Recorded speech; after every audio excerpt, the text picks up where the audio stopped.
नमस्कार मित्रांनो, मी राजभाईस या यूट्यूब चॅनलमध्ये तुम्हा सर्वांचं अगदी मनापासून स्वागत आहे। आज आपण या इथे लक्ष्मीच्या पावलांनी या मालिकेचे अपडेट्स थोडेसे जाणून घेणार आहोत। कारण आता इथे जी काही सरोज आहे तिने मात्र कलासोबत खूपच मोठा इथे अन्याय केलेला असतो असंही आपण म्हणू शकतो। कारण आता इथे सरोजने कलाला स्पष्टपणे सांगितलेलं असतं, अद्वैतची जी अवस्था आहे ती फक्त आणि फक्त तुझ्यामुळे आहे, त्यामुळे तू इथे अजिबातच अद्वैतच्या जवळ यायचं नाहीयेस, कारण ह्या सर्व गोष्टीला इथे तूच जबाबदार आहेस। तेव्हा आता कला सरोजचा मान ठेवून त्याच्याजवळ जात नाही, पण जेव्हा आता इथे अद्वैतला शुद्ध येते तेव्हा त्याला असं वाटतं की मी एवढं कलेसाठी म्हणजे खरेसाठी एवढं सर्व काही केलेलं आहे, आणि जेव्हा आता इथे मला शुद्ध आलेली आहे तर ती साधी माझी इथे विचारपूस सुद्धा करायला आलेली नाही, त्यामुळे त्याला थोडंसं वाईट वाटत असतं। पण आता प्रेक्षकांनो, इकडे दुसऱ्या बाजूला कलाला त्याची खूप जास्त काळजी वाटत असते, खूप जास्त ती त्याच्याबद्दल पॉझिटिव्ह झालेली असते। जेव्हा इथे सोहमने तिला व्हिडिओ कॉलद्वारे अद्वैत दाखवलेला असतो तेव्हा इथे तिला थोडंसं बरं वाटलेलं असतं, आणि तेव्हाच त्याला शुद्ध आलेली असते।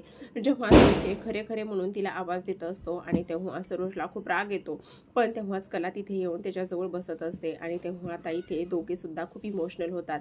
अद्वैत म्हणत असतो, हे सर्व तुझ्यामुळे झालेलं आहे, त्यामुळे इथे तुझी शिक्षा म्हणूनच तू आता इथे मला खूप काही सेवा करून मी तुझ्याकडून घेणार आहे, जसं की इथे आता तू माझे पाय चेपून देणार आहेस, हात चेपून देणार आहेस, आणि ह्या सर्व गोष्टी इथे आता कला आनंदाने सुद्धा साजऱ्या करताना आपल्याला पाहायला दिसत आहे।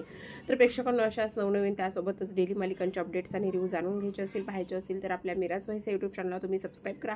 पुन्हा भेटूयात अशा एका छान आणि रंजक अशा एपिसोडसोबत, अपडेटसोबत। तोपर्यंत धन्यवाद।